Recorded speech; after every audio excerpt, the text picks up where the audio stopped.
Deontay Wilder team responds to Tyson Fury pulling out of the July fight.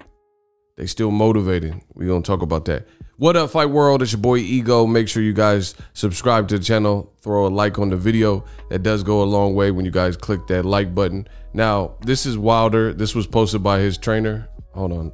Let's get it. Hold on.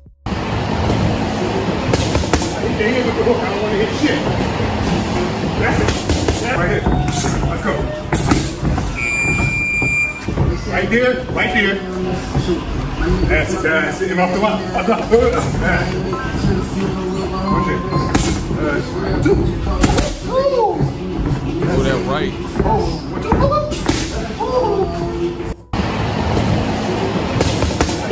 don't want to hit shit. That's it. Right here. Let's go. Man, that right is sounding blistering. Oh my God. From Tuscaloosa, Alabama. Oh my God. To this day, that right is sounding a problem. Malik Scott, trainer, says desire increases when fulfillment is postponed. Bomb Squad. Now let's try this again. See y'all October 9th. Hashtag 2 times. Hashtag can't stop was destined. We on our job. So I don't know how recent that is in terms of the footage, but you can tell it's fairly recent based on Deontay Wilder's shape, hairstyle, stuff like that. But man, this is a bad look all in all for Tyson Fury. Oh my God. Wilder. The feints, the educated left hand, being creative. All of that create a comfortable environment for what we really want to do. The feints. I like Malik Scott training him. But man, this is a bad look for the Gypsy King. What y'all talking about? Because at the end of the day, Wilder looked ready. It was Tyson Fury who talked all this stuff and couldn't live up to the promises. Now, if you guys follow my videos before the pullout, you were seeing stuff like this. Wilder was obviously making sparring partners bleed.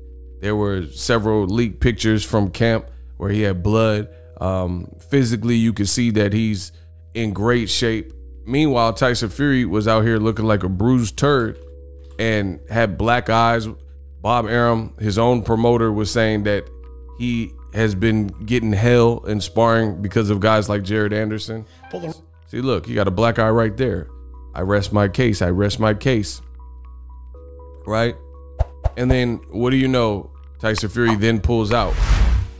Now, the deplorable thing is this. People were sending Tyson Fury best wishes and things like that, saying get well soon, Fury, and all these types of messages, wishing him a speedy recovery.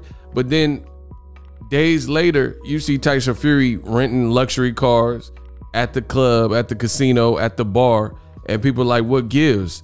So your team lied and said you had fully been vaccinated. Then when news broke that there was an outbreak in Fury's camp, we find out that that wasn't true. And Fury had only done 1 dose and skipped out on the second, which would make any vaccination, if it's a 2-part process, it would make it invalid or ineffective. They wouldn't give you 2 doses if you only needed 1. So Fury, once again, didn't do what he was supposed to do in his end of the bargain after talking all that stuff, saying Wilder's a broken man. I got his mojo in me back pocket. Wilder was nervous at the face-off and press conference that you see. Fury looked like he was in horrible shape. Meanwhile, you see Wilder, his team is straight to the path, October 9th. And even more like amazing is that Tyson Fury has so much white privilege in the sport of boxing, where even though all of this stuff and behavior from Fury looks bizarre, you have fans who want to attribute it to something else other than Fury and his team, like per usual. So we literally watched Tyson Fury try to run and evade the 3rd fight, which he owes Wilder. We watched this. He said he was fighting Joshua in another country, yada, yada, yada, right? An arbitrator and judge, Judge Weinstein, said, nah, you got to fight them. You know, the pandemic ruined your 3rd fight in July of last year, 2020. So you got to still fight him. You got to fight him. And then they agreed and he still bailed out, right? until October. And I don't know what the basis is, but it looks horrible for Fury, because just look at the steps. You still have people trying to exonerate Fury and blame it on. They're like, oh, but the ticket sales. I know Eddie Hearn talk about ticket sales. Eddie Hearn has 0 fights for Matchroom USA. He need to worry about that. Why is he worried about Wilder Fury Part 3? And he said he was going to do an American takeover, and we haven't heard squat from that. Where's Matchroom USA? When's their next fight? Because they talking about Danny Jacobs, Joe Smith on ESPN and all types of other stuff. So when is Matchroom's next fight? Guys that they put on Matchroom USA or tried to, like Julio Cesar Martinez, he just fought in Mexico. So where's Matchroom USA? So I don't care what Eddie Hearn or what the detractors are talking about the ticket sales were the reason why they had to postpone it, because it's always on Fury. Why, if it was ticket sales, why didn't they say Wilder was the one who was sick? Because at the end of the day, it would be more believable, because Wilder has given you no reason to believe that he's a unadulterated, nonstop, habitual liar. So why would they make Tyson Fury the fall guy? It had nothing to do with ticket sales. It had something to do with Tyson Fury and his team and them not being ready for the fight for whatever reason. I truly believe that. Because how are you concerned with renting cars on the strip, going out to the strip, going to the Cosmopolitan, going to the casino, going to bars, if you just had Rona? And it's disrespectful, because there are people who are losing their lives and have lost family members and stuff, like Anthony Yard, Carl Anthony Towns, you know, rappers, Jeremiah, singer, rapper Fred DeGosson, and people are dying from this. And to use it as a ploy and as a scapegoat is just all-time. That's like an all-time low. You know what I mean? So I don't believe Fury. I don't believe anything his team says. Good thing is, even if they were trying to distract and burn Wilder out, Wilder's team is tapped in for October 9th.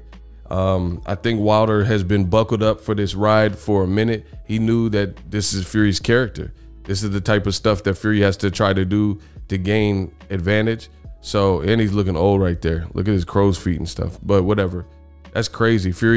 He's younger than me, but he looked old. He looked old, bro. But that's neither here nor there. The bottom line is Wilder knew what he was getting into. So through the legal processes and the arbitrations and the mediations to the Fury pullout, I think he anticipated that it would probably be some BS, but he wants retribution that bad that he's staying focused. He's staying to the mission. Fury could play all these games, but at the end of the day, mark my words, Fury loses his fight, his career is over. Either he's going to terminate his career, like retire, or if he loses his fight, it'll just be over, because the fans will never forgive you for all the games you played. You lied to them, cost people money, lied, said you were fighting Joshua, right? Got people's hopes up for nothing. People don't believe you with the Rona story. He's not gonna, not in America. I don't know about the UK, I don't care either. But in America, it's over for Fury. So let me know what you guys think. It's just one thing after another. Fury says he was fully vaccinated by way of his team, and the stories never add up. Then they say, oh, he's not. Then they say he has the Delta strain, which is this new mutation that is even worse, you know, like the worst form of Rona that you can have, which is highly contagious. And then out of nowhere, they say, oh, he's better.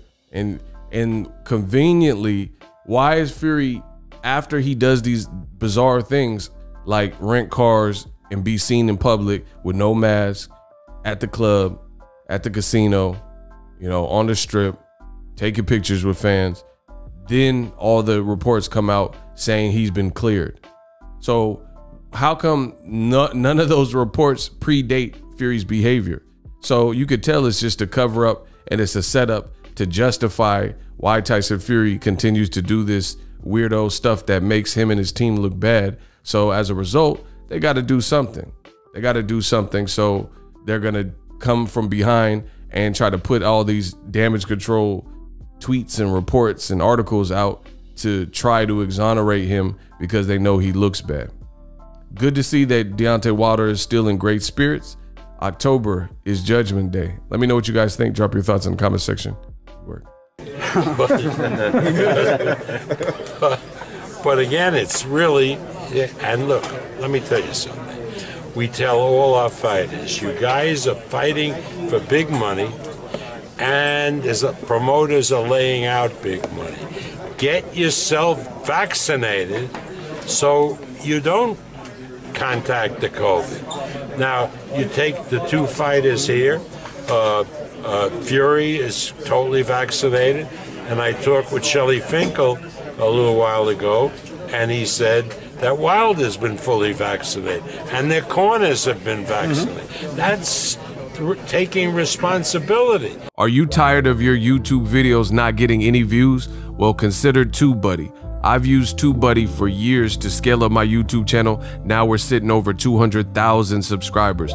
TubeBuddy is a browser extension that offers a ton of built-in productivity and time-saving services to take your channel to the next level. Use my link in the description to get started with TubeBuddy and level up your channel faster. We working.